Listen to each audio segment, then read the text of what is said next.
Shit, they done let me in the door. They done gave your boy a chance, now the youngin' finna blow. It's a shame finna put the game in the figure four. Youngin' fresh from out that dollar. Yo, welcome back to my channel. Before we get into it, make sure you like, subscribe, comment, man. You ain't gotta comment, but I do appreciate it if you did something. If you're new, that in this video, I'm going to be talking about Attack on Titan, but in particular, I'm going to be explaining how Attack on Titan getting an anime original ending is confirmed. So what I figured out pretty much confirms Attack on Titan getting an anime original ending for me, and hopefully it does the same thing for you as well, but it also confirms that Attack on Titan definitely has alternate timelines. But more specifically, alternate timelines that are created out of the original timeline or out of a previous timeline. Which is what I've been speculating about ever since it was revealed that Eren was the one who made Grisha take the power of the founder. Which then later on helped me predict that Eren was the one who killed his mother. And I was able to come to the conclusion that if Eren has to keep influencing things to happen a certain way, then that means that the things that Eren is influencing to happen is most likely not what's supposed to happen originally. And if it did, then that means that Eren shouldn't need to influence anything to happen a certain way. If we go back to chapter 139, Eren pretty much confirms that he has knowledge of alternate timelines, with him basically explaining to Armin that it wasn't time for Bertolt to die,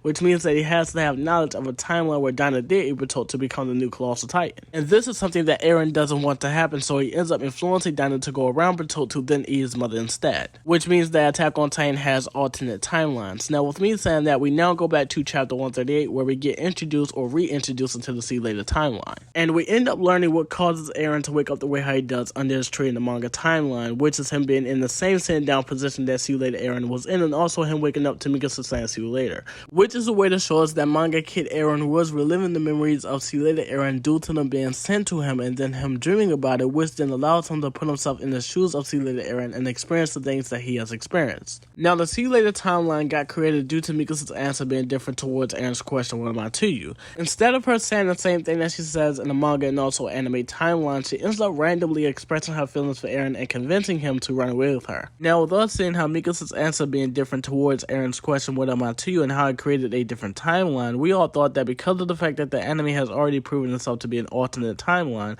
because of all of the changes that was made to the beginning of the anime all the way up to the final season, but more specifically because of all of the changes that was made to the final season, we all thought that it was due to the result of Mikasa's answer being different towards Eren's question, what am I to you, in the anime timeline. Instead of Mikasa saying what she says in the manga timeline and also See You Later timeline, Mikasa in the anime timeline would say because you saved me. Now at that point in time, that theory did make a lot of sense, but what Attack on Titan has taught us is that even if things make a lot of sense, that doesn't mean that this is going to fucking happen. Mikasa in the anime timeline ended up saying the same thing that Mikasa does in the manga timeline, which is family, which caused a lot of people to no longer believe in anyway, which is something that I can understand. But I took it upon myself to backtrack and figure out why we was wrong about Mikasa's answer being different towards Eren's question, what am I to you, in the anime timeline, and I was able to come to the conclusion that the reason why we was wrong is because of the fact that we made those theories without implementing the rules of a time loop. Because yes, Attack on Titan does have alternate timelines, but these alternate timelines are only possible due to the fact that Attack on Titan has a time loop or have something that works like a time loop. And the rules to a time loop is that everything is supposed to happen the exact same way that it happened before, which means that there is no such thing as a coincidence. Which also means that if everything is done the exact same way, then you can't just randomly get a different result. And the only way how things can be changed is if the person who has knowledge of alternate events or has knowledge of the future does something differently in order to make the story go into a different direction. And because of the fact that at that point in time in the story, Eren and Zeke has yet to come in contact with each other, which means that Eren has yet to get granted access to the time path. And Eren being the founder of Titan, this will allow him to be able to gain all of that causality information all at once through via of memories,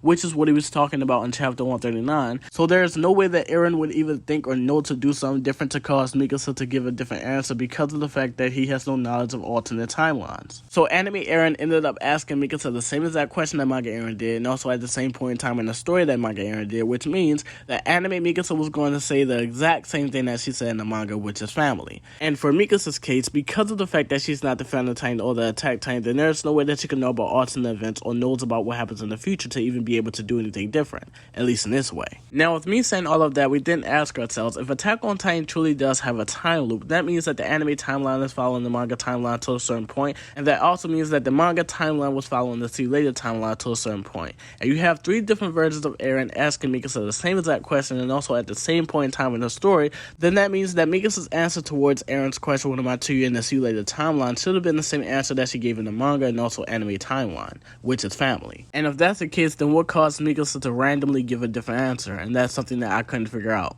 until now. So I figured out that chapter 138 is Isayama's version of Mikasa's OVA, which was not originally created by him, but I'm pretty sure he was the one who created the foundation for it. Now, Mikasa's OVA takes place at the end of Attack on Titan Season 3 of Part 1, but then it ends up taking place in Attack on Titan Season 1 when Mikasa learns that Eren died by getting eaten by a Titan. Mikasa is then told by a future version of herself, or at this point an alternate version of herself that's in a form of a butterfly, that if she does not like this reality, she can always go back and create a new one. And that's exactly what Mikasa ends up doing. Mikasa ends up going back to the day that her and Eren first met through via of her having memories of it. Mikasa does something very similar but also different than what Eren and Zeke does when they go back in time through via of Gretchen's memories. Now what she actually does is she sends her mind back in time to the kid version of herself at that point in time in the story. And with her doing this now puts her in the same position, or somewhat in the same position, that Eren will eventually be in when he kisses Storia's hand and he gains knowledge of what happens in the future. The only difference between Eren and Mikasa is that Eren doesn't really try to change anything that happens in the future. And it's either because of the fact that deep down, even if Eren doesn't want to accept it, everything he's seen happen in his future memories is what he wants to happen. Or it's because of the fact that Eren doesn't think anything can be changed because of how everything happened the exact same way that it happened in his future memories. But for Mikasa's case, all the way from the day that she met Eren up to Eren eventually joining the Scouts and then dying by getting eaten by a Titan are things that she doesn't want to happen. So she ends up altering things and basically creating a different timeline due to her having knowledge of what happened originally. And with her creating this alternate timeline, the longer she stays in it, the more and more she becomes lost. Now Mikasa ends up learning that yes, she can change how things happened originally, but she can't change somebody's strong desire to want something. And in this case, she can't change Eren's strong desire to want to achieve freedom. Instead of him trying to achieve freedom the original way, he tries to achieve freedom by coming up with a plan with Armin to create a hot air balloon and escape the walls that way. But because of the fact that this is Attack on Titan, she go left, and before the hot air balloon crashes into the wall, Eren pushes Armin out of the way and Eren dies that way. Now this happening is what helps Mikasa accept what happened to Eren originally, and also accept the fact that his death just might be inevitable, and all she wants to do is try her hardest to be beside him. Now like I said, chapter 138 is Isayama's version of Mikasa's OVA. I believe that he writes Mikasa doing the exact same thing that she does in the OVA, just off fucking camera. Mikasa's mind gets sent back in time either with the help of Eren or her doing it by herself, but either way you see it, Mikasa's mind got sent back in time to the point in time in the story when Eren asked her, "When am I to you?" And with this happening, this now puts Mikasa in the same position that Eren is in, which is being able to have knowledge of what happens in the future. But more specifically, Mikasa now knows the results of her choice to save family, which sounds very similar to my theory about Eren still being alive after Mikasa killed him, by becoming the new founder of the Titan Path and learning the results of his choice, which was to believe in his friends instead of himself, which led to Paradise Island being destroyed. But anyway, because of Mikasa knowing the results of her choice, which are things that she doesn't want to happen, that is what causes her to randomly give a different answer, which is no longer fucking random. So she convinces Eren to run away with her, and she basically creates a brand new timeline.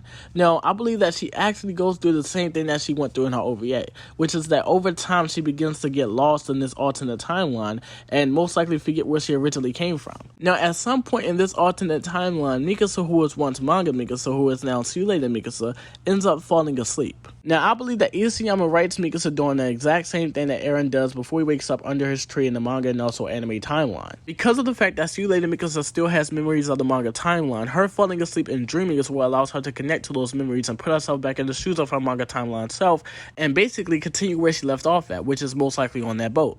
Now that Mikasa is back in her original timeline, which is the manga timeline, Mikasa now has 2 sets of memories inside of her head, 3 if you count her OVA. She has memories of everything that happened from the beginning of the story all the way up to her being on this boat and on the way to confront Eren, but she now has a new set of memories where none of this shit even happened. This bitch mind fucked up like Eren's. But anyway, we get to chapter 138 and everything that I just said literally explains why Mikasa says she wants to go back to their home. So Mikasa ends up daydreaming, and because of the fact that she still has memories of the See You Later timeline, her daydreaming or dreaming is what allows her to connect to those memories and basically put herself back in the shoes of her alternate version of herself and continue where she left off at, which is her falling asleep. Now, Mikasa jumping to this alternate timeline is her way of trying to escape Eren's death, but little do she knows that Eren is still going to die by the curse of Ymir. Now, Mikasa learning this is what helps her accept what has to happen to Manga Eren, which is that she has to kill him. Now, after Mikasa kills Manga Eren, there is something that we need to pay attention to. I believe that Isayama has Mikasa going through the exact same thing that Eren is going through when he's asleep under his tree, and he's copying the same positions as alternate versions of himself is in due to him reliving their memories. Now in chapter 138, Isayama doesn't only show us two ways that Eren dies and how they're different,